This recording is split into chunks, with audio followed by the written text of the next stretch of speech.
We analyze the state of the interconnected world and the new dangers that it brings with it. Now I want to understand what can the wisdom of Kabbalah innovate and offer to the world. The wisdom of Kabbalah says very simply, the world is controlled by human nature. Unless we correct human nature, the world will deteriorate up to the point where it will finish itself off in a world war.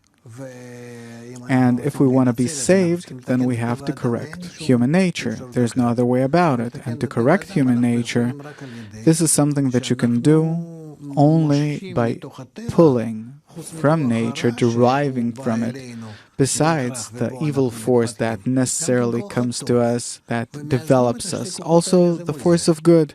And we balance these two forces, one opposite the other, and live peacefully in between. So what does the evil inclination have to understand? Nothing. We simply have to draw the force of good from nature, which is what?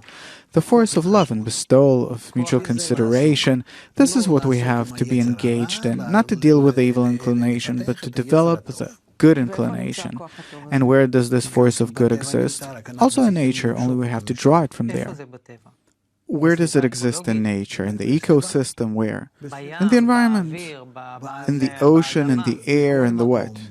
Everywhere. In the air. In order to find oil, you have to drill. Where is your evil force, the ego? In man's heart. What do you mean, in the heart? Replace your heart. No, I mean, I don't mean that it's in the flesh heart. And then you'll see that there too you have the good inclination.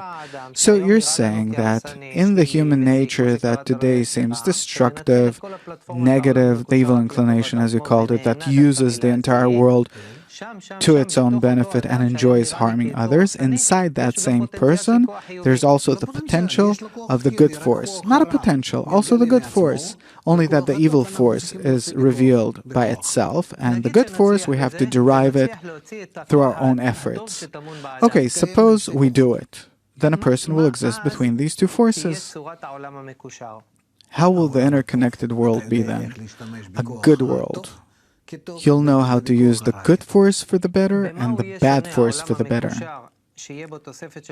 How will this interconnected world, with the addition of the good force, be different than the world that we had 100 years ago? I understand that the wisdom of Kabbalah isn't against technological development. The world's interconnected, and this will go and grow.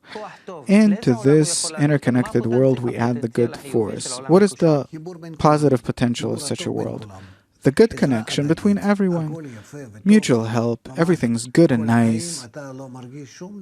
Really, you feel nothing bad from anyone in life, but everyone treats you favorably, in a friendly way, and so do you. On the global level, what does this mean? Instead of the evil that you discover between people, between countries, everywhere, you'll discover only the force of good. If today I see it as global dangers, what's the other side of the coin? What good things? Connection, love, warmth, mutuality, reciprocity, this is what you'll have. So the technological development isn't something random. Everything will be to the benefit of man. And nowhere will it be to the pure benefit of some particular person at the expense of someone else.